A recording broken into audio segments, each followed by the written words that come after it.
clip it for anyone. Stop buying Subaru and supporting that bullshit. God damn you guys. They hurt you time and time again. It's like an abusive relationship. Like, no, context. Subaru good. And it's like it blows up and Context. you're like, no, it was just me. I did something wrong. It's built to 900 horsepower now and I can drive. It's only pushing 250, but it can do 1,000.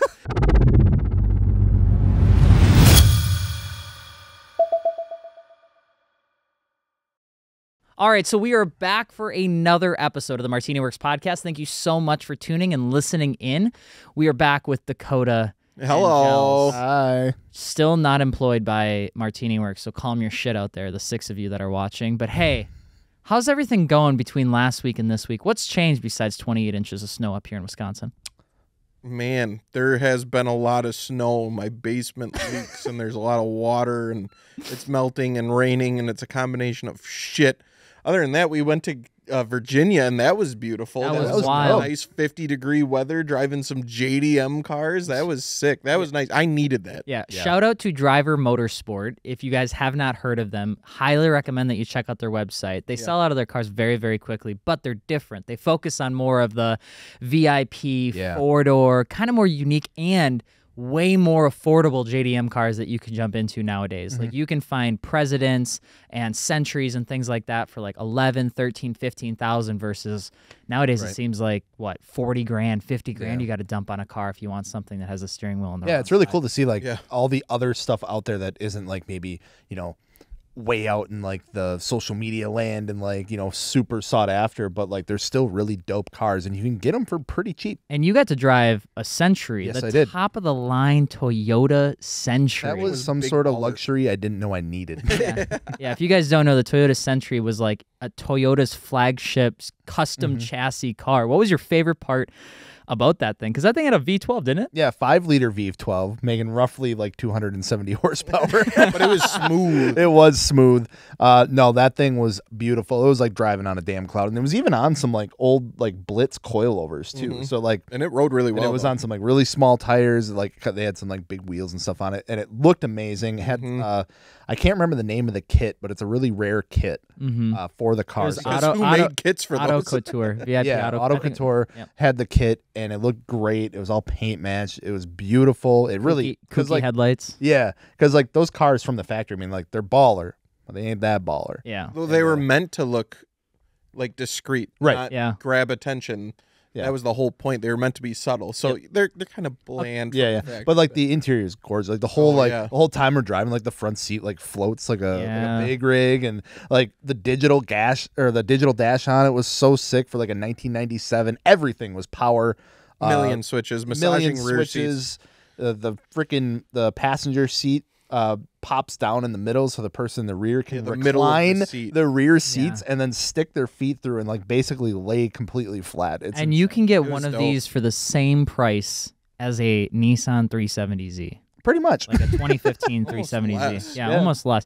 The Century had, I have to say, one of the most mind-boggling suspensions ever, too, because I believed that was on air because of how smooth it was, but it was running static with rubber bands for tires, huge wheels, And and we were it just still floating. felt It was insane. It just goes to show that I can't remember what suspension they had on the car, but dude, brand makes a difference, especially with that, because that I think could they have were rode saying like they were shit. like Blitz coils. like old Blitz Yeah. coilovers. Yeah, because even the guys were like, I think they're Blitz, and like that's surprising how good it rides. Or Yeah, something. they Like, weren't. They were not happy that it was Blitz. So just because it's a Blitz name doesn't mean that they're good. But Yeah, I mean, they weren't like the cheap Blitz. 'Cause No, they no, had no. like the Yeah, there was, like, electronic a- damping. yeah. There was like a whole display and digital everything, which is display why I thing. thought it was on air at first too. But no, I think it was just to control the. That thing was damper. bright as fuck at night. Yes, oh my it was. god, it's And it would blinding. It would change brightness. I don't know if you noticed that. Yeah. so Dakota also got to drive a Toyota Supra. How was that? Yeah, Did you enjoy it? Drove my first Mark IV Supra and first right-hand drive vehicle. It was absolutely insane. It was everything I ever dreamed of. And it was nice, too, because it was only making, like, it was kind of close to stockish engine-wise. It wasn't big turbo or upgraded twin turbo, anything like that. It was the stock turbos and just, like, bolt-ons, which I'm glad it was. I truly am, because I wanted to experience that car the way it was and see why it got so much hype. And Do you think it lives up to the hype? Yeah, absolutely. Because I was smiling the entire time I was driving it. You couldn't help but do it. It just sounded amazing. The driver just feels like a cockpit. It feels exactly how it looks. It was still like roomy enough. As a bigger dude, you know, I'm like 6'1" and pretty hefty. I fit in it pretty damn good, and I was surprised. I was comfortable while driving it, and it had a pretty stock interior minus the million gauges that were in there. Yeah, so many gauges. This is something that we learned from Driver as well, and something I saw when I was actually in Japan, is it does seem like Japanese tuner culture, they love their gauges. They Like, put them everywhere they can. So many. I think it was a phase in the United States to have like the gauges in the A-pillar. Then it like eventually 3 went of away them. because then you could just put it all in one gauge. Right, yeah. No. You import something that has a turbocharger attached to it and it's usually modified. It's coming with every gauge humanly possible. I like hopped in it because I drove it on the last night back to Driver, and like you just start and you look at it, like you see all the stock stuff, right? And then they got like a little row on top. There's like a couple down here. And then like you just keep going and there's just more and more and more. You like where the airbag's supposed to be, there's like 4 gauges looking at you. It's like battery voltage, exhaust temperature. It's like I don't even need that. But do you want the outside weather temperature? We have a gauge for that as well. Exactly. Literally. And then you got to drive the Z32. I did get to drive the 300ZX. That was a pretty exciting experience, mostly because I had a 280Z, not the ZX. So I had the 280Z before it started to get all like digitized. So just kind of see the jump between that and the 300ZX was really cool. It was a really fun car. So it has this very unique, not even Driver can figure out what wide body kit is on this 300ZX. It's like the mystery 300ZX. It looked good though. They put an IMSA livery that is inspired as the same 300ZX that did IMSA racing back in the 90s. And then the body kit actually allows you to fit 13-inch wide wheels in the rear flush.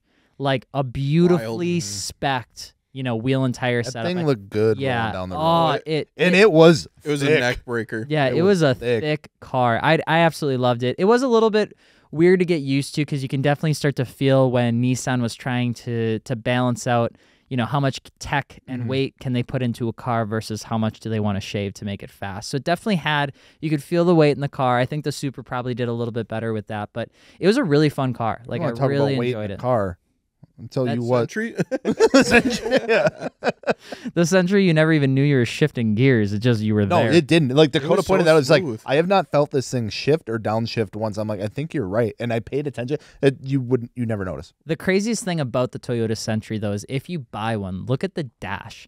The dash is so fundamentally simple. It's so basic. You don't even get a tachometer. You only get the speed. Nope. And it's like the it's a clock or digital something. digital speed display, fuel, coolant temp. That was it. That's all you get. Everybody else gets a million buttons. The passenger can kick down the seat to put their legs through. You can fuck around with the person in the passenger seat by moving their seat. And then the driver's stuck with 2 options on what to look at when they look down at the dash. Yeah, the focus was definitely not the driver. No. It was everyone but the driver. I just want to say, I somehow still managed to wind up with the only naturally aspirated car. I know, that blows my mind. You were also It's just like what you have this gravitational pull to naturally aspirated cars always, no matter where you go or what you're doing. The greatest part about it too is you were one of the only ones at the event the whole weekend that locked the key in the car. Yeah. The trunk. Yeah. Bad. How'd that go? Terrible. Yeah. You want to share with the podcast what exactly Jelsey did? So since I did get the big old boat for the weekend, we were kind of using it as like a home base. Like, needed to take a nap, hop in the Century. Needed to, change your hoodie. It's in the back of the Century. We had all of our equipment, all of our luggage, everything in the trunk of the Century. Well, we're operating that all weekend, and we're finding the only way that we found to open the trunk was with the key fob, and if you had to hold it pretty close to the trunk, and then you had a split second to actually lift it open, otherwise it would electronically latch down again, because the Toyota Century has soft close on everything. So it's if you didn't open it, it was like god damn it. So the trick was, okay, hold it in your hand and then lift at the same time. So I had the key in my hand, open the trunk. I think me and you were digging around in there. We were getting our cameras ready or something. Got all ready. Closed the trunk. Did our thing. And I was like, oh, I need I want to put a jacket on or something. I'm like, all right. Where the hell's the keys at? Shit, that ain't good. I hope I can figure out how to open it from the inside. There is zero way to open that trunk without the key. Yeah, because it's locked. There's an Because actual it's locked. lock. There, so I'm panic. I'm like my level of panic is starting to increase because I'm like, oh shit, the back seat doesn't lead to the trunk. Yeah, that's It's because all it has solid. reclining massage rear seats. A whole like solid So it's wall. not like fold down. We're pulling and pushing every button we can in this car. And it has a lot of them. And the one that looks like it is just this little like brass switch next to a lock cylinder. And it never did anything. We're like, well, that's got to be it. And the guys from Driver are like, yeah, I'm pretty sure that the lock cylinder, like you have to actually unlock the electronic mechanism for the trunk because like this was made for diplomats. Like you could only get your hand on this if you were a diplomat in Japan. So like it's a big deal. There was a big deal. So like the security for the trunk was pretty important. And that was the only way you could open. They're like, well, where's the key? I'm like, therein lies our problem, brother. It's in the trunk. They're like, what do you mean it's in the trunk? I'm like, I left it in the trunk. They're like, oh, well, that's not good. I'm like, no, it's not good. All of our shit's in there. We can't move the car. Luckily, the car was unlocked. Otherwise, that would have been a whole night. So eventually what they ended up doing, like we spent all day, and I'm panicking the whole day because I'm like, we're like 2 hours from where we need to be. All of our shit's in the car. We leave at 4 o'clock in the morning the next day. I'm like, oh my God, what are you going to do? And the one guy's like, we'll figure it out. And like they were super like chill. I'm like, I'm panicking. I am like apologizing left and right. I feel like a freaking idiot. Yeah, the car was bricked. Yeah, the car was like, it was just. There's no spare like key. 6,000 pounds of just metal sitting there with all of our shit inside of it. That is the astounding thing. So Driver got it unlocked by like doing some fancy mechanical. They ended up having to tear out that area, popped out that lock cylinder whole mechanism, grabbed a piece of wire that was apparently laying on the floor of another guy's car. No, he cut it out. Or he cut it out. Yeah, he just cut it out a wire of his car. And then just like made a little U thing and just the thing that's impressive. They hot wired the trunk. Yeah, the thing that is so impressive about this story is like we had a really good time with Driver Motorsport, but I cannot be more impressed with that team of people that worked there. First off, they were super chill when the situation happened. They had no doubt in their mind that by the end of the event that they were going to get this thing figured out. Yep. Like there was never a sweat, never an increased heart rate. Because it was like right at the beginning, I'm like, guys, this happened. They're like, don't worry about it. Yeah, we'll figure it out. We work on these things all the time, you know. And then like we get closer to the end of the day, and there's no progress on the attempt of that being opened yet. And so we're like, man, they may have just given up. They may just like try to find a locksmith, or they may pull a trailer or something. You know, and we weren't gonna bring it up because they're running the car show. They're running Japan Auto Legends. More important things to worry about. And then 4 o'clock comes around, and he's looking underneath there, and he's like, oh, let me try this, and like under an hour, he's like, well, yeah, we just hot wired it. We're good to go. We got her open. I'm like, what? We all came running when we seen that trunk. I was literally like filming a section for my video. I'm like, oh my God, like they have no update yet. Apparently all the locksmiths were like just not working that day. Like couldn't people get people out don't there. Work in Virginia. No, they don't. We have found that out. There's no hotel rooms available and no one works ever. Yeah. Yeah, so I like goes I'm like, damn it, dude, like we're getting close to the end of the event and there's like no progress made. All the locksmiths are not available.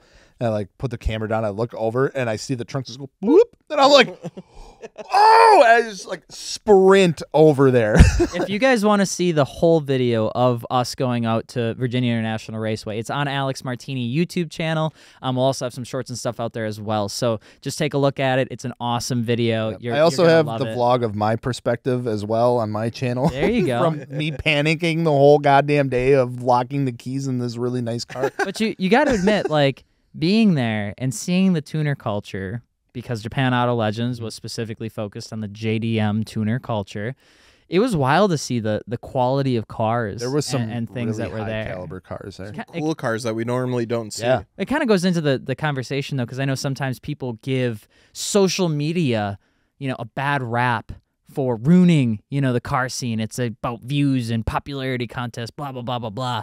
But there are a lot of really cool cars that I saw there where the guys, they didn't even have an Instagram. They were just building cars because they love it. Like, what is your guys' thoughts on that sort of argument, you know, of social media and the tuner car trends? Do you think it's good, bad? Does it matter? Like anything else, I feel like it has its pros and cons. I think there's really good things that have come from it, and I think there's absolutely garbage trash things that have come from it.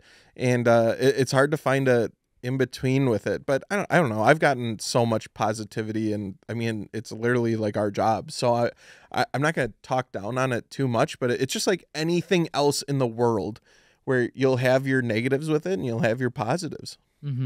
Giles, what do you think? Yeah, I mean, it's tough to say because obviously it's kind of something that we kind of grew into, I would say, is like when I was becoming a car enthusiast, like wasn't all this stuff like really started like blowing up. So it's really like all I've known. I don't know much like of anything like beforehand. But yeah, no, there are obviously very clearly some things that come out of it, whether it's, you know, just the constant like shit talking online, or if it's the like this ever need for a competition to like outdo one another. I mean, those are some like pretty bad things that I think have come about it. And, you know, you can look at it whatever way you want. You could just choose to ignore it and go on with your life, and that's totally fine. Or you can choose to be a part of it like we have and literally make it our career. But yeah, it has its goods and it has its bads. Would you say it's more good or more bad? More good. Yeah, I have to say more good. I would agree with that. I think there's so many things, the good things that do come out of it that like obviously no one ever wants to talk about the good things. It seems like they always want to talk about the bad things. There is a culture within social media, especially in the car community, where I don't even know what it's called. There's a term for this, but you're almost faking an antagonist to get attention. Like you're faking that somebody's doing something that nobody likes, even though nobody's doing the thing that you're claiming people do. Right. You know, it's like, oh, people that, you know, make their car take pictures at the racetrack but don't race on the racetrack are the worst kind of people. Then everybody's like, yeah, fuck those people. Yeah. Those people suck. And it's like, where is this happening? When have you ever seen somebody do that? You know what I mean? It's like, I think there is a little bit of that. I swear to God, it was a Yu-Gi-Oh card. Scapegoat. I remember the card.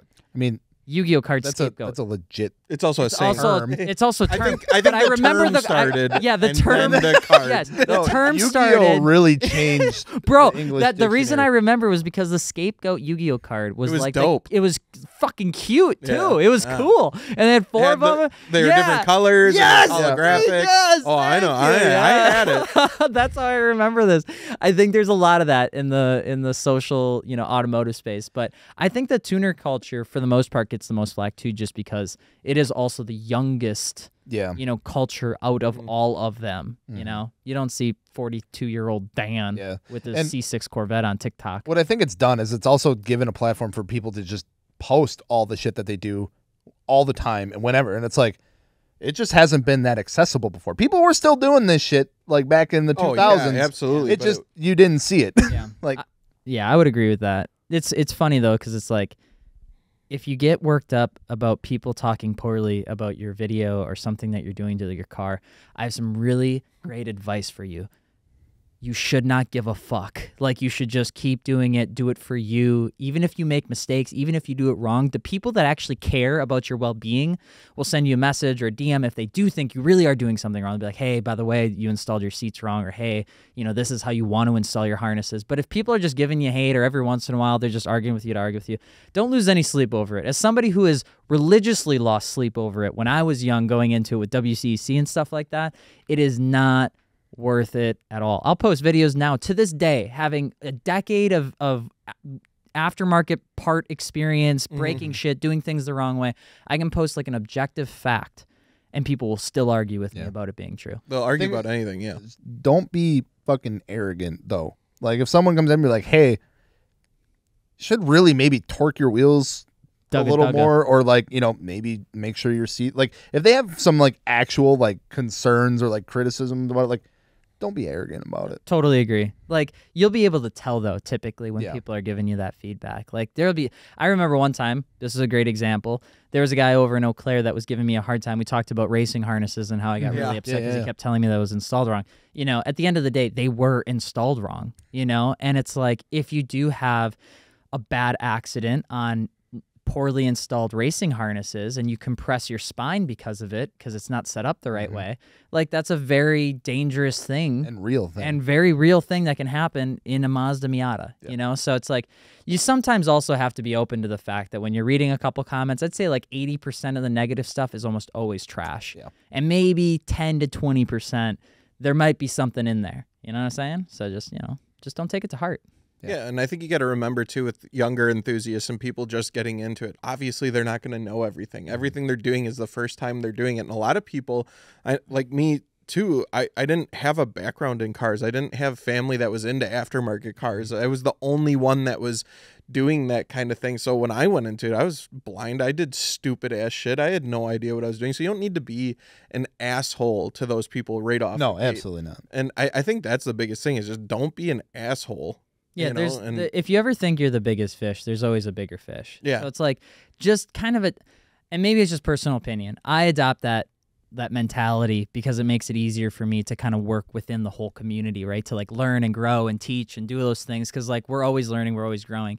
People that like, they go to a track 3-4 times and they think they're the top fish, you know, or like they go on TikTok and that's their sole MO and they talk shit about everything else out there. It's like, well, I mean, that's fun. It's going to give you like that short-term burn of attention, but eventually, like, why would anybody listen to you? You know, if all you're doing is talking about the negative stuff. It's like, be open to new shit. You'd be surprised at what you learn when you go hang out with like people like Dakota, the Volkswagen folk, where apparently every Volkswagen that they own has to be some rare spec, 1 of 62, black leather no interior, one said that. rusted No one said fender. that. This one has the good VR6 engine. This was literally our drive to McDonald's today. You added a lot of shit. He's trying to tell me why this $3,500 Volkswagen is a $5,000 Volkswagen. It's not a $5,000 Volkswagen. Okay, Dakota. listen. Mario was with us, and I was just trying to get $5,000 from Mario. from a malleable child, you're trying He's not to a take... child. You're painting this picture for people, and it's just so inaccurate. All I said is this is a cool Mark IV Jetta because it has the 24-valve VR6. It's a 6-speed manual. It's a GLI. Like, it's got all the goods. It's not rusty. He said it was rare. That is rare. That is rare than most. Yeah. Rare than most? Yeah. Comparing to other Jettas. Yeah. Go find one. I always have this thing. Volkswagen owners always have this like capacity to anytime they're talking about their Volkswagen is rare. Somehow you're right. It's Volkswagens those people are the equivalent of like the 60-year-old C6 Corvette owners that have a full deck at the car show. The only difference is that the Corvette guys have a podium stand that they put in front of the car. Yeah. Volkswagen guys, you're just stuck in the car with them and they just tell you anyway. They're like, "Hey, by the way, this cup holder, it works." Well, yeah, it's a flex. It's a flex. That's what I was say. The rarest thing is just that it's a Volkswagen in Wisconsin without rust. That's where I more so meant it was rare. But I get it. I mean, the thing is, if I'm not talking about that stuff, then we got to bring up all of the check engine lights and service engine soon and coolant low, the headliner sagging. So if like I'm not talking about the cool shit, then we got to talk about the bad shit. So. Well, with that being said, we're going to come back. We're going to have a couple other topics for the episode today. So stay tuned and we'll be right back. So we are back. I want to talk about something else, a new community, a new space. A new one? Yeah, something that I feel we've talked about before, and I do think it gets most of the shit talk back and forth on the online internet, and it has for a long time, before the days of the TikTok, YouTube, Facebook, the forums, the stance community, the stance car community. It's such a weird, interesting group that we've all, I think, maybe been a part of at least at some point in our lives, and then we've either phased out or stayed in. But why in the hell do people build stance cars? Why do they go out of their way to make a car more unreliable, worse to drive, slower, less efficient, worse at every foreseeable purpose? And even though there's like a point where they hit the static and it's like, this looks good, it's a little bit tougher to drive, then they go further. Yep. and they make it terrible, right? Why do you think, Dakota? Hit me with the facts, Mr. Stance. Because that shit look good as fuck. Legitimately, though, I am big into the stance. I've always enjoyed it. And I'm even one to say, like, even the crazy stance shit, I don't mind it. I like seeing it. It's people doing wacky shit. That's fine. You know, it's not my car. I don't care. And I think it's cool. And I think there's a way to do it right. And I think there's a way to do it wrong, just like anything else that you're doing in the car scene. But the people that do it right, you'll find out that they're putting just as much time, work, effort, and money into the other people building their cars to go do autocross. There is a lot of math and shit that goes into it. It's not just, yes, there's people that do it that just dump their cars on their nuts and then call it a day and that's it. And then there's people that literally are going down to the millimeter to find the right tire size, the right wheel width, setting their coilovers or air suspension properly and dialing it in so they do not bash their fenders. And it's actually a modern marvel, the fact that they're not scraping, destroying every fender on their car. I said destroying twice because I'm getting all worked up. And that's what I like to see. I love going to a car show and seeing a car that has camber that matches its A-pillars and the fenders are perfectly clean. And I'm literally thinking, sitting there, how did you get this thing here without the fenders and paint destroyed? And the fitment is on point. It's just an aesthetic and it looks good. And but I do totally understand the other side of it where people get kind of worked up and they're like, well, you destroyed the functionality. Like this car, they had engineers spend countless years, refining the engineering that went into this so it can go down and handle twisty roads. And now you can't even get out of the parking lot because your car is on its nuts. Right. I get why people kind of get upset about, but again, this sounds cliche, but it's not your car. It doesn't matter if that's what they like and how it looks. Some of the cleanest cars, some of the cleanest stance cars I've ever seen is every single time it's not called this anymore, but it used to be called racism. It was overseas. It was an automotive event that they did. I can't remember what it's called now. They changed the name for obvious reasons. But not a bad idea. But kind of weird one to start with, even. Yeah, but like you look at that show and the quality of cars that go to it, and they're all stance cars. Yep. Almost all of them are, and they have like a drift event, sure, but like the quality of cars there is 10 out of 10, and it looks so good.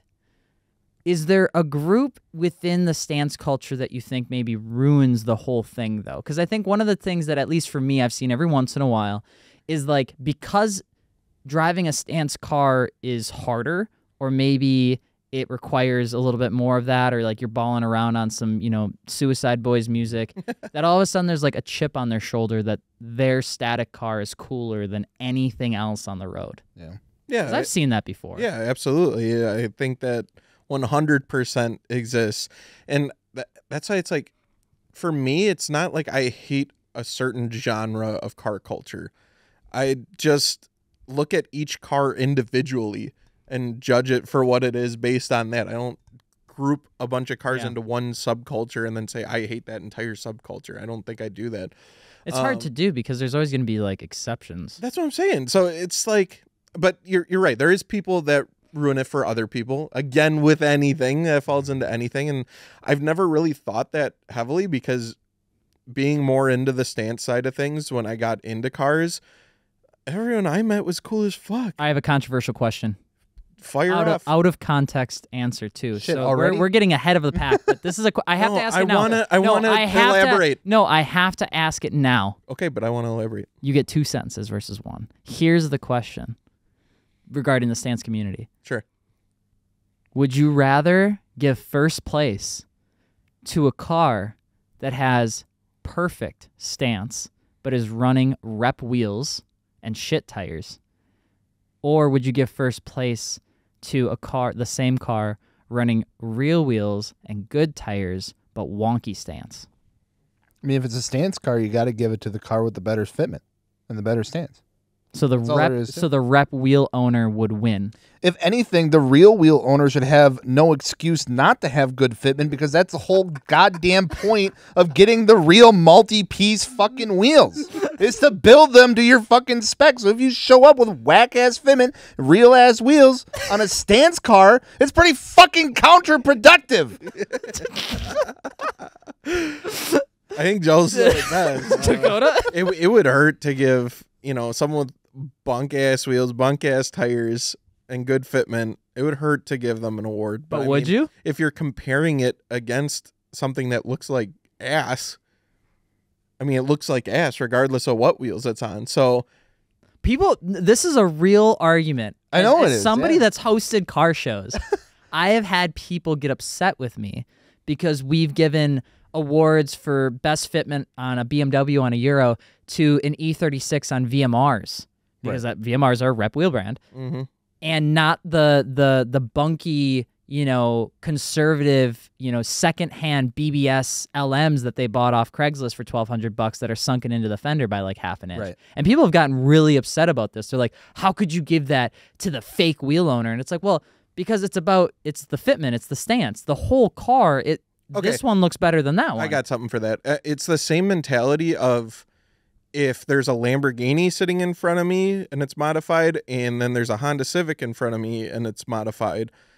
One can be modified better than the other. Right. The Civic can, in my opinion, look better than the Lamborghini. Yes. Just because you spent more money doesn't entitle you to a trophy. Yeah. It's not how much money did I spend on my build. It's how clean is the build? How well is it done? But I would take into account, if it was replica wheels. If we had one with replica wheels and cheap ass tires right next to a build with real wheels and some nice ass tires, I'm gonna pick the one with real wheels and nicer tires probably over the cheaper wheels because I know what goes into it.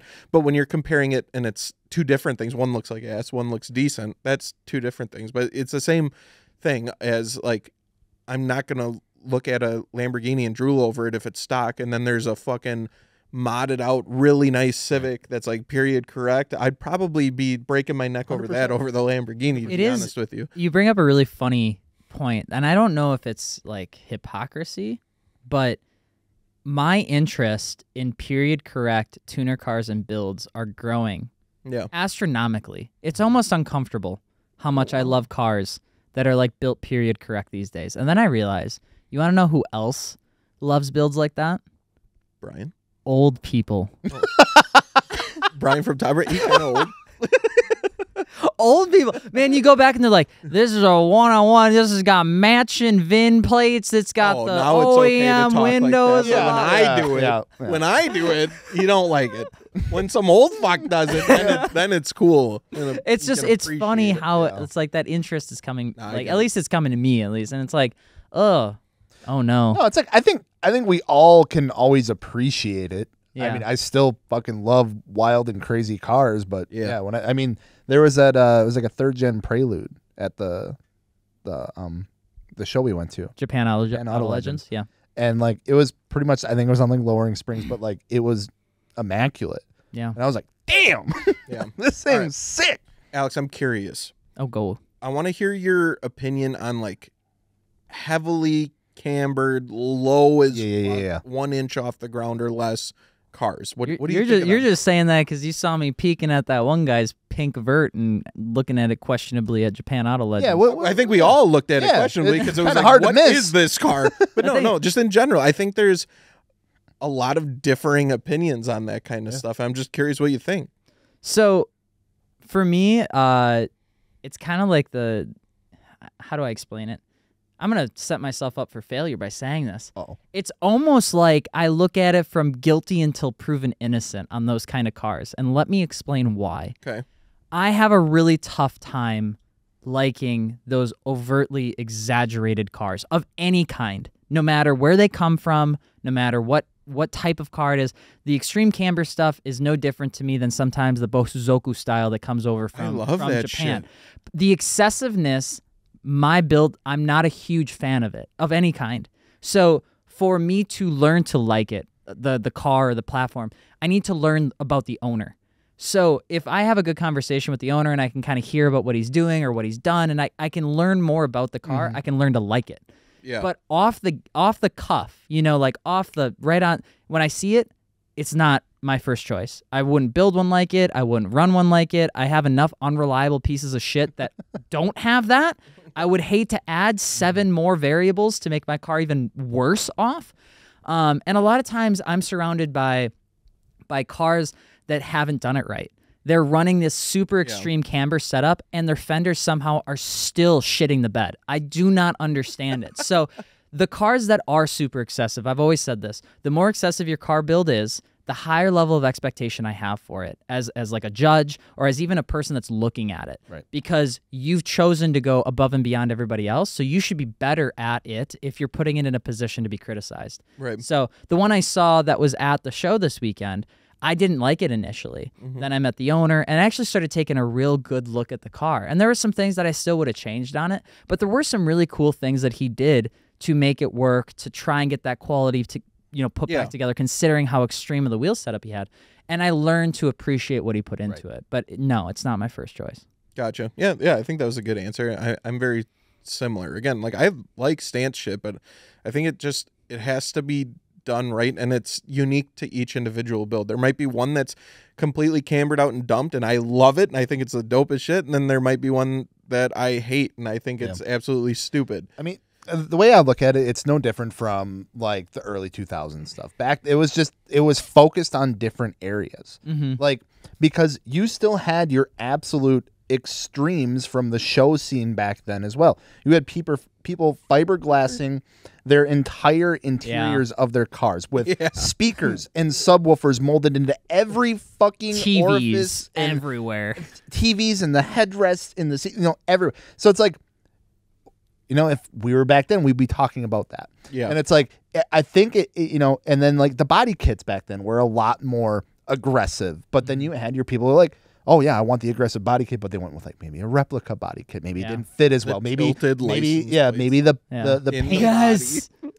Maybe the paint wasn't as good, So I think it's just kind of, evolved from all of that into like the scene that we've seen today, where it's more focused on, the wheels and the fitment and just like the overall like exterior presence of it.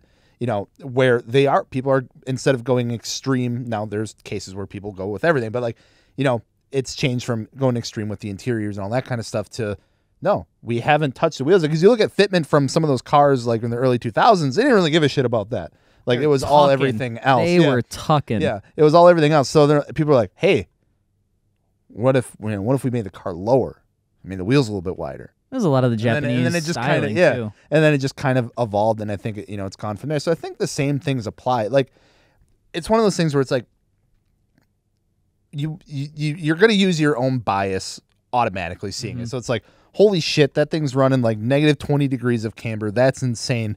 And you walk up to like, what the fuck is this thing? Like that's already in your mind. When you start looking at them, like, damn, the fenders are actually really nice. Yet these wheels are like super clean. They're well taken care of. Like, the actual fitment of everything, the body's in good shape, the paint looks really good. Yeah. And then you talk to the owner. I think that is one of the biggest things, is that we're so quick to just look at a car and judge not only the car, but the person, and be like, that sucks. And like, you're like, that's stupid. They're stupid. I'm on to the next thing. It's like, just talk to the person, because that's such a huge factor. Like, could be the nicest guy or gal you've ever met. And the guy that I did talk to that was at Japan Auto Legends, he was awesome. I can't remember his name for the life of me, and I do apologize, but he was incredibly nice. And learning to talk, because I had that hesitation when I first saw it. I'm like, I need to meet him.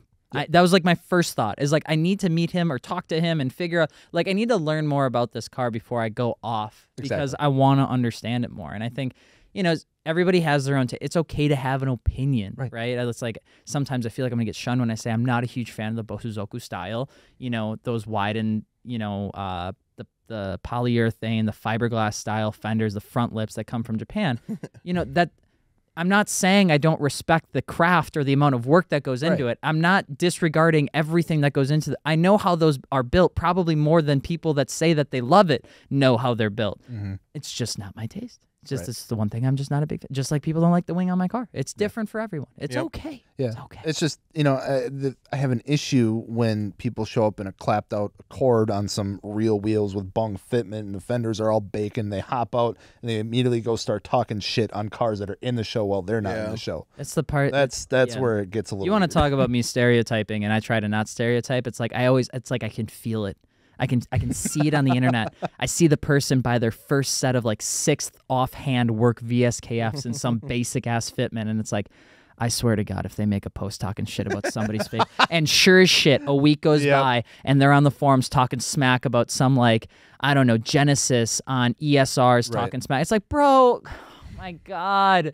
It doesn't, buying a part just doesn't automatically get you entered into talking shit about other people. Exactly. You know, that's where, like, I don't think anything gets you bought into just talking shit about other I wouldn't people. say talking shit, but I would say that there are maybe levels a little bit to the amount of expectation.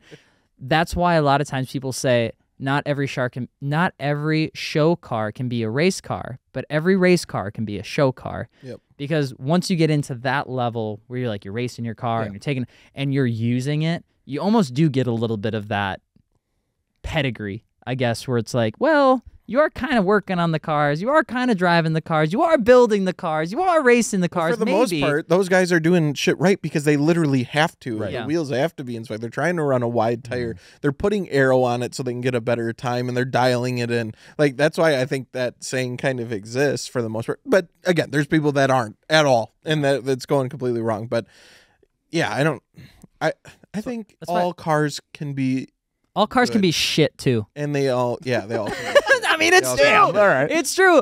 There's cars that can be shit. There are cars that can be great. And if you're wondering if your car is shit, or if you're wondering your car is great, you can ask the internet. They're probably going to tell you it's shit. Don't listen to like 80% of them. And yeah, don't get me twisted either. I love talking shit about people's cars. That's one of my favorite things to do. But it's all in good fun. And I think when you actually like respect someone, you can have some fun and poke some fun. I mean, that's what us as car people do, is give each other shit about our cars. But there's the difference between that and then being an asshole for no reason. And it's a fine line, and it's easy to pick out though.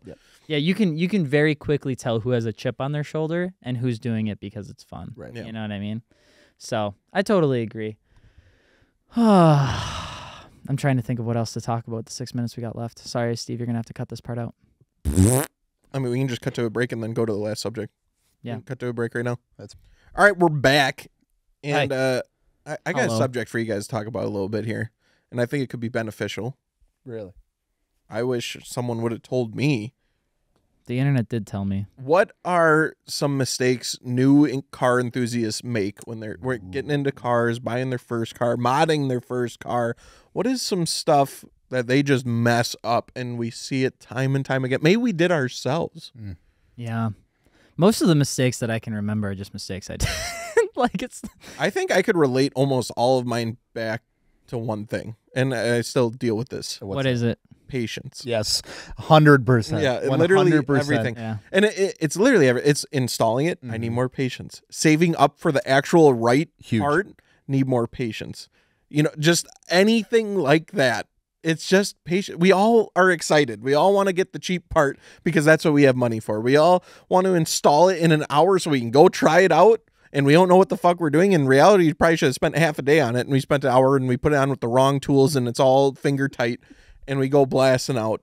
That's at least I know me. Like, I've also too, like, just not spending the time torquing stuff. I've snapped bolts off and just all that types, dinged things, broke things, all because I didn't have the patience to just spend a day doing it. It's okay. There's no rush. The car's going to be there tomorrow. You're going to be there tomorrow. Everything's going to be all right. No, but I got to make the cruise with the bros tonight, and I want to put the new lip on, damn it. You know? Yeah. So I just self-tapped it into the freaking bumper, and it fell off on the highway. I feel like that's a good one. Like, patience. It's huge. It's so huge. I think another one would be, at least for me, was as I was building, I found a lot of times that I didn't want to take the risk because I didn't know. And even as I learned more, I still didn't take the risk. And then the patience thing would come into play. And so then I would take as much as I knew and I'd rush through it. And I'd get it to like 85%, but I never would get it to where I wanted it to be. Yep. And so I think for me, one of the biggest mistakes I made, especially as I was starting out with, like, my first build was the Datsun and I had a 3000 GT, was I always learned a lot and like read as much as I could, but sometimes you have to go out there and you have to like learn and do at the same time and be okay that if it's your first, it's not going to be perfect. I always wanted the first of everything I did to be perfect. And there's just no way. And there's no way. It made me so upset a lot. Yeah, you have to remember that. It's like, you know, I look at like painting my my body kit for the first time. It's like I look at it and I'm just like, I get so down on myself for like some of the imperfections or like whatever, and it's like I remind myself I've never fucking done it. Like people do this like for their lives. Like they go to school for it. They go to school for it. They they've mastered it. They got their 10,000 hours in. Like this is their life. And the factory has machines do it. The factory has machines that do it. It's like it's okay. And like here's an important thing time too. Isn't perfect. Absolutely. Yeah. If you did it again, let's say you had everything set up again, and you're gonna do it again. Do you think you could do it better? Oh, 1,000%. Exactly. See, where I'm still at the point where I've never done it, so I know that my first, and I wouldn't be confident. I know I wouldn't do a good job. So you've already made that step, and like you said, like that's what you got to take into account is the first time you're doing something, you're probably gonna have some mistakes. It's probably not gonna be perfect, but at least you did it. Right. And the next time you do it, it's gonna be even better. Yeah, because like now I look at like the next time I am not nearly as like nervous or scared to like hop in and like sand shit down and like get the paint gun out and like start like that terrified me going into it, and is why like I really kind of held it off for as long as I did, because like you said, it's just like I didn't have the confidence to go to, because I'm like I was so scared, like what if I fuck it up? What if it's not perfect? What if and it's like it's not gonna be. And I'm sorry to tell you that if you're trying to attempt something along those lines of like a big project like that for your first time with no experience, odds are like now you may luck out. You might just have the knack for it. The weather might be right that day. The fucking planets are aligned correctly, and you fucking did it. And congratulations, that's awesome. 99% of the time, at least for me, that's not going to be the case. I would also say one of the biggest mistakes that I learned when I was a beginner was assuming that car parts came with everything I needed to install the goddamn car part. No. It blows my mind that these body kits and diffusers and all these things come with nothing. Don't you read the thing where it says like professional, installation required? And nowadays it includes the 3M double-sided tape. So now you got people thinking that they can just 3M double-sided tape a front lip onto a car. You can't. And then they're like, they take it around a track, and she starts falling off until she shoots underneath the wheels. And I don't know. Well, the company I bought it from just said 3M tape it on.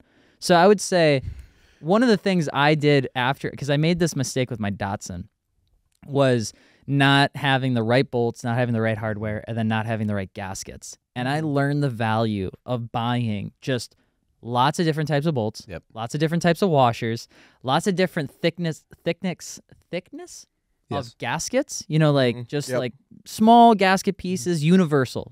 Black, all of it black, different lengths. And I just keep that. I still have it from when I bought it in Eau Claire, 5-6 years ago. I still have this because anytime I go to install something, like when I was installing the wheels on the 430 when I was at Banging Gears, I brought some with me because I put it in between, because we had to cut the rear fender plastic a little bit. So I put it actually in between the fender and the metal of the rear bumper.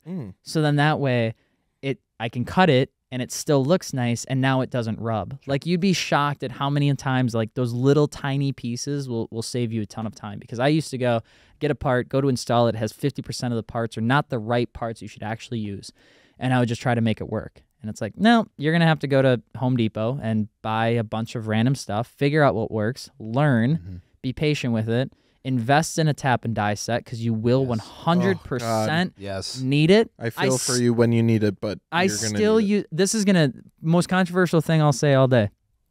Wow. Harbor Freight tools ain't that bad. No, I kind of agree with that. I'm a craftsman, dude. Yeah. I don't give a fuck. Yeah, I don't think they're that bad. I still have my same tap and die set that I bought from Harbor Freight for like $42. The thing that I use still. Yeah, the thing that I was actually gonna talk about this too. The one thing that I was going to bring up is, you're going to need tools. Like, don't undervalue tools. Because when I know you got nothing in that garage. Alex has nothing for tools. I know. It's rough. It's like, hey, come fix my cars. I'm like, can you bring it to my house? I'm like, hey, can you grab me a Phillips? He's like, I have a flathead. I'm like, okay, can you grab a Phillips? No, but I don't have one of those. No, but I know the struggle, because when I first started, it was literally like, oh yeah, you get the family box of tools out of the junk drawer to go work on the car, and it was like you may do, and it's like, don't and it sucks because tools aren't the most fun thing to buy, but they can be pricey so much, and they can be pricey. That's why, but it's like, even if you have the right tool for the right job, that's like, you don't need to go buy the top of the line one. No. But if you have the right tool for the right job, and I still fall for this shit, and I'm trying to get better at it because like I was just doing stuff with the RX-8. I had to take the door panels off, and God knows that the fucking door panels with those little, you know, body clip push things that you got to pull up are the worst fucking thing to deal with on a 20-some-year-old car. And I'm just like working with this thing. I'm like, man, I should really go get like, you know, the little plastic like interior tools. I never had a set of those. I should really go get them. And I'm like breaking them left and right, and like I'm stabbing myself with the little pick trying to get them out, and I'm like, my hands are bleeding. And I specifically remember walking in, I'm like, I'm going to the fucking parts store. Maggie's like, why? Because I'm like, I'm sick of hurting myself because I don't have the right goddamn tool for this. And like in a matter of like 5 minutes and $15, I had the right tool, and it was so nice. It's fantastic. It was so nice. It does make the difference. Yeah. So don't be afraid. I know it's not the most exciting thing, but invest a little bit of money into your tools. Like I said, you don't need the top line shit, but like get the right stuff for the job. And they like hang on to them. Yeah. I know it sounds, this is the silliest thing I think I've said, but like the radio removal tools. That's so silly.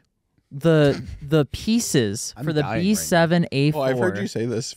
I have used for every car I've ever owned. You mean for like the aftermarket?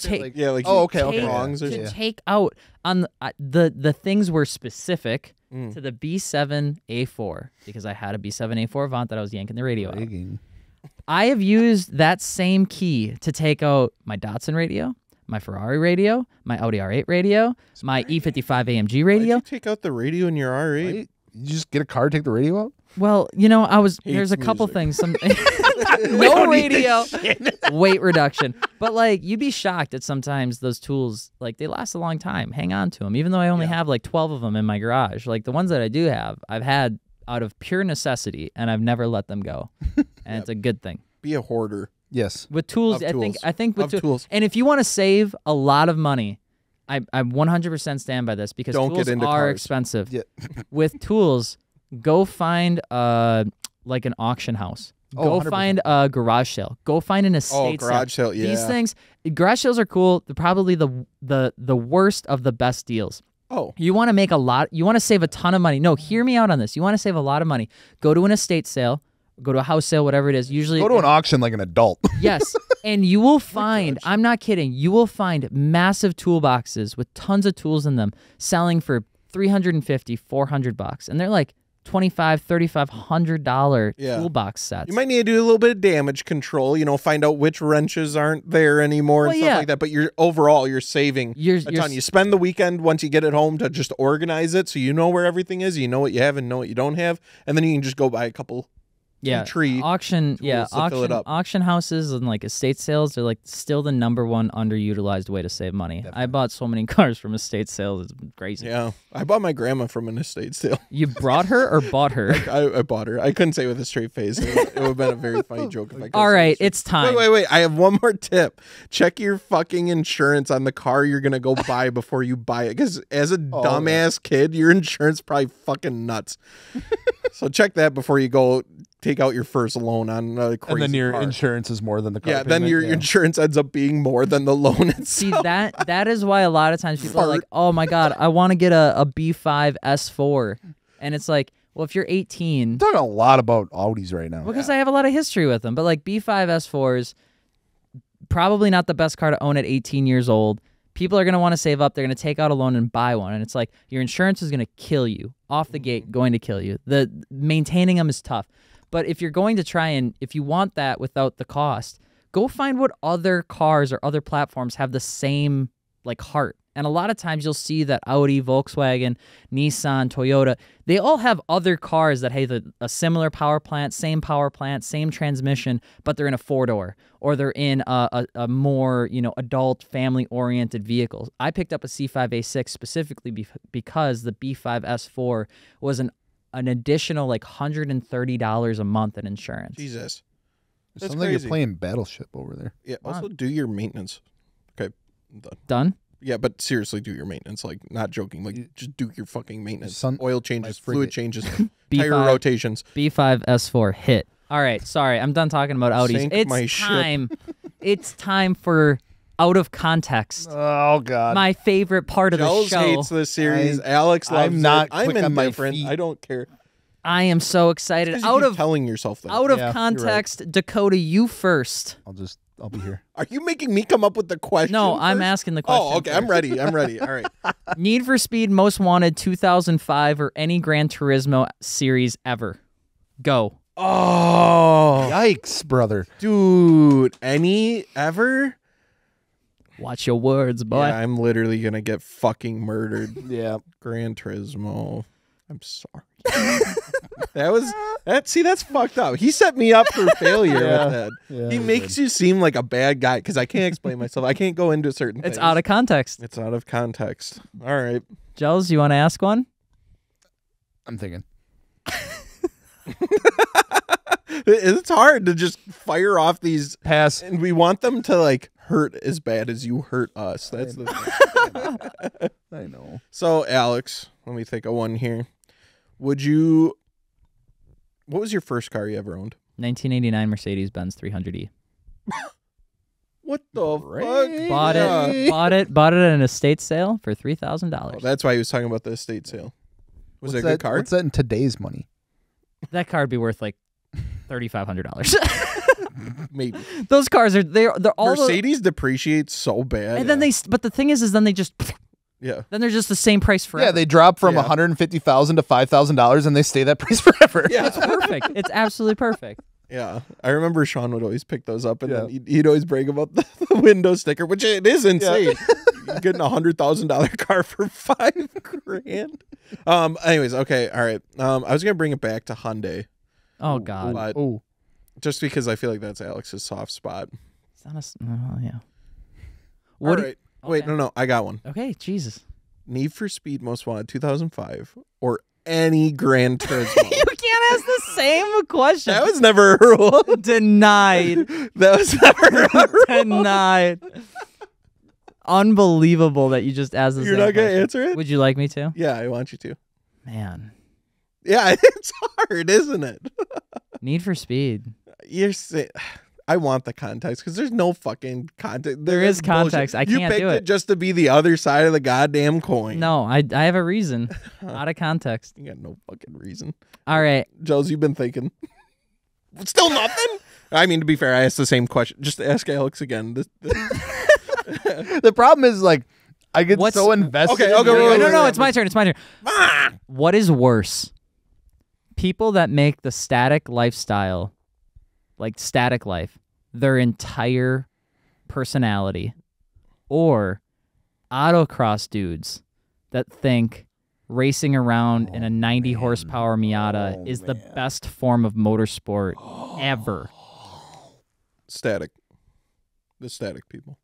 They're worse? Yeah. I think I have to agree. Yeah. Just because, like, that's just such a weird...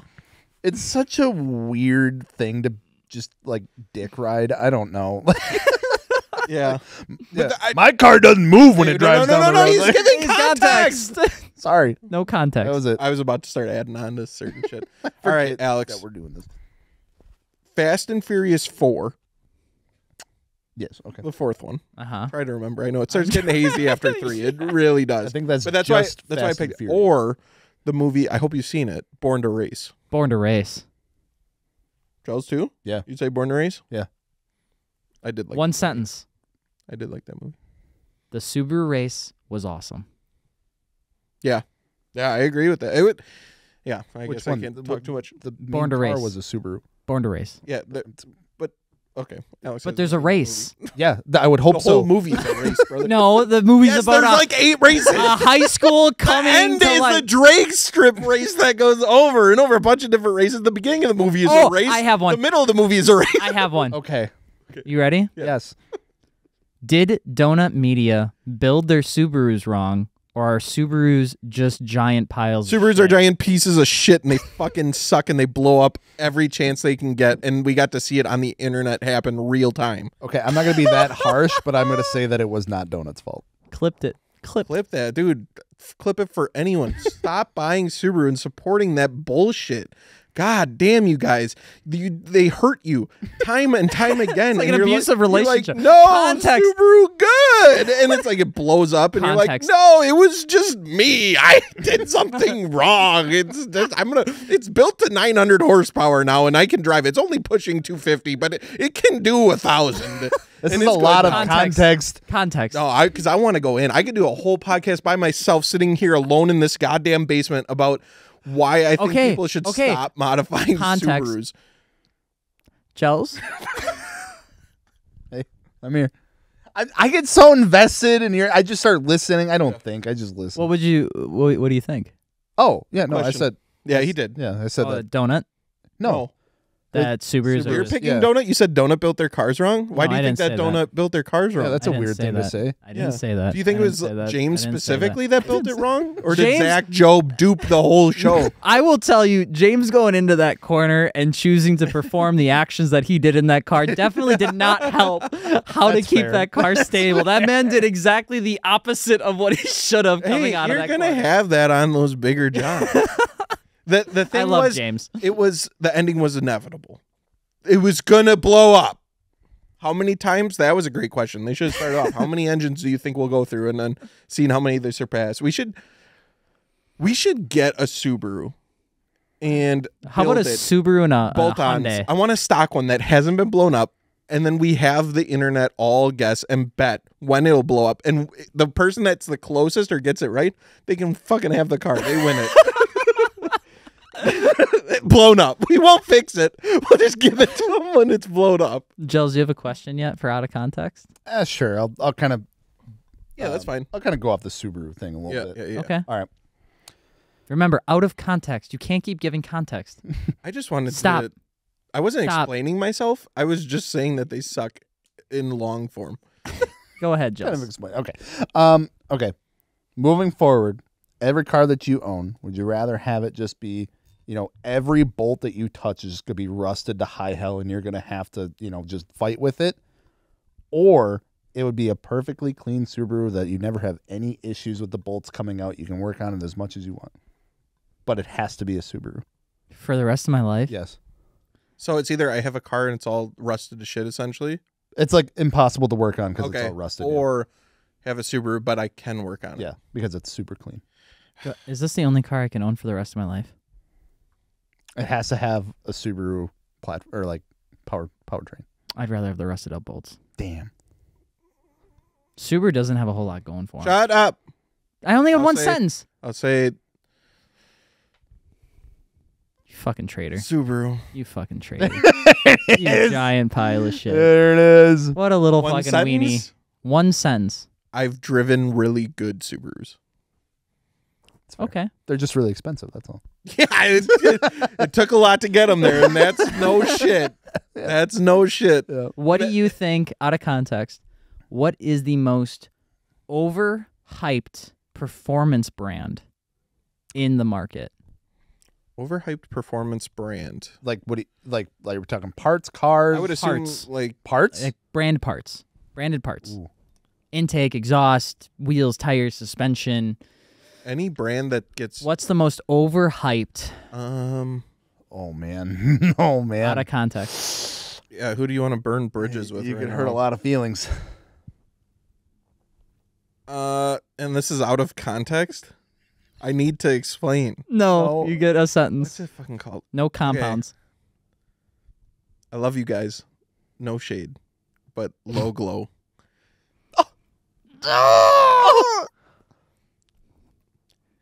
Canceled. There's no fucking reason that Underglow needs to be sold out every 3 days. I have the answer to that reason. And it sucks that I can't explain it on this podcast. That's so funny. Out of context. Out is of a great context. series. Hair in my mouth. Maybe that's because I have bad karma coming. I Yeah. had to say something. I just Nope. wanted Gels? to buy it, couldn't buy it, Stop it. so I'm mad. Stop it. Gels? Pandem. Whoa. Wow. I'm not gonna not necessarily like it's not a performance thing, but it's like an aftermarket Well, he said like thing. any. Yeah, Pandem. Pandem. Yeah. Okay, Alex. I had to think. No, you had time to think. Now, right now, go. Now, go. NRG. Okay. Yeah. Way to play it safe. It was so shit in the past. What changed? That's my one sentence. I think that they've expanded out of just like steering wheels and stuff. But are their seats FIA regulated now? I don't think they are. Who knows? I don't know anything about that. I've never owned an NRG product in my life. I just like when the ding thing started happening on TikTok. That shit went crazy. I just like, and I don't have any hate against NRG people or people like this. I just don't know the brand anymore. There's a lot of context. Sorry. Sure is. Man, it sure. I almost got fucking my head chopped off for saying what I said. No, this guy going. Yeah, are you guys are you gonna ask some out of context questions, or are you just gonna keep? Are you just gonna keep saying nothing? Okay. All right. Let me think here. I have another one. No. All right. Hey, you got some? All right. Anyway, you're taking too long. Right. We've only got. All right. 1 minute. 1 minute. Only got 1 minute. Go. Who do you think is the most current automotive YouTuber that's gonna stop doing automotive content? Either gonna die off or isn't making good stuff anymore. That's fucking easy. Alex Martini.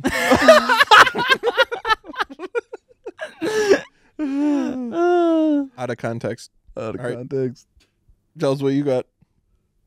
Oh man, I'm thinking. I can see the pain in his eyes. He's deciding on who he wants to say. I think he knows who he wants, but he's changing his answer. I'm just making sure there aren't better options. Pat, go ahead. I did, Gels. What? Last time Dakota posted was what, 3 weeks ago? 2 weeks. 2 weeks? If you count going live, then no, I don't count going live. When did you post? Oh, well then how come Martini Madness, where you're posting every single day, you just went live and didn't post? That's a full video. It didn't it's count up on my channel. It didn't count. It counts for me. Oh, see, this is what I deal with. The double standards on everything. You know, dumb. Me, yes. Okay. God. You still don't have one?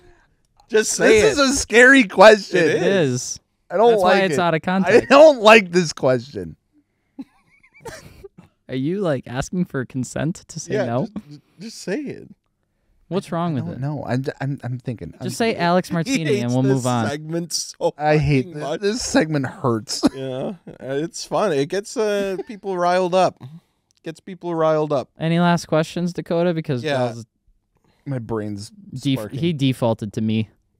All right, sure.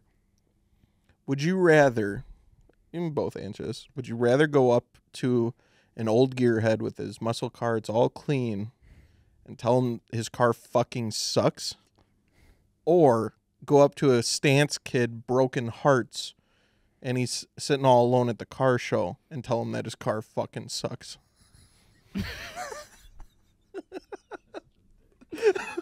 What the fuck is this show?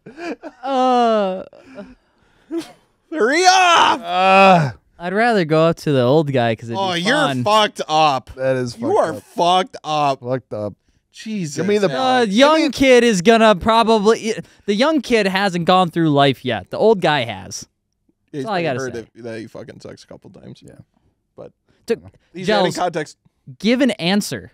I'm gonna go to the broken heart kid. Oh my God! Sorry. What is wrong with you? You did the same Both thing. of you. There was no good answer here. You have to realize Both of you guys are just Dakota. terrible. Dakota, what would you pick? That was my question. I don't know. That you have old to dude probably answer. dedicated that whole He life saved to up his that whole car. life getting that car, and Yeah, and he's this gonna is hear a it. fucking piece of That Yeah, kid bought it and threw a couple broken heart stickers on it. Went to the car show. Yeah, but what if he it's has all a he's broken got. heart? it's all he's got. He showed up listening to Pierce the Veil, and now he's leaving There's nothing Lil wrong with Peep. it. listening to Lil Peep. R.I.P. Little Peepy. R.I.P. What? Little- No. Oh, What's now your it's choice? gonna get canceled. Dakota. I tell them both that their car fucking sucks and they need to step it up. Let's get some people going here. They need some motivation. Car's been looking the same all year. Change it up. Both suck. Aren't we done with this segment? Yeah, that's it. That's it. That's the end of the episode. We hope you guys enjoyed. Just so you know, the out of context episode is just that. Out of context. We're just joking. Alex Don't take made that everything so segment. serious. No one likes it. We continue to do it. It's an awesome Story of my life. We hope you guys enjoyed. Please don't forget to subscribe. And if you're still here listening, thank you so much for the support. We got a lot of really awesome stuff coming at the middle of April to the end of April. So please stay tuned, including some new series and some really exciting stuff. So Hasta luego. Hasta mañana. All right. One more question. This is it. No. You're in your car. You're stuck in traffic. You have to either piss in your cup holder or shit your pants. What are you doing? Does the cup holder work? It's a cup holder. My cup holder is just popped down. I don't have a cup holder. I didn't pick what cup holders you I have. ain't shit my pants. I'll piss in the cup holder. What would you do, Dakota? You gotta answer, brother. No, you have to My answer. question. You didn't answer the last one, did you? Oh, no, you said talk shit about both. Yeah, okay. Yeah, I'd probably piss in the cup holder. Yeah. It's such an out of context question. Yeah, that's the point. I'd shit my pants because I was going to probably do it anyways. Dakota, out of all of us that look like they'd shit their pants, It would probably be that's you. supposed to You can't mean. say that I look like I You shit look my like pants. you'd shit your That's pants. extremely rude. That's extremely rude. Now, listen, I haven't gotten a haircut in a while. I know. I got to get my hair trimmed, but you can't just go around telling people that I look You like look like I you'd shit my accidentally pants. poop your pants. Everyone's done that. Every single person has accidentally pooped their pants. No. Oh, you just No. came out shitting in the toilet? Doubt it. That's his mentality, folks. That's his mentality. I shit since I was a baby Dakota- right in the toilet. Dakota's just taking this personally because he shit his pants last month. That's not true. Who told you that? Yeah, if I did, you'd know about it. I've got my sources. You'd be the first to know. This I'll make sure of it. podcast is over. We'll see you later. Bye.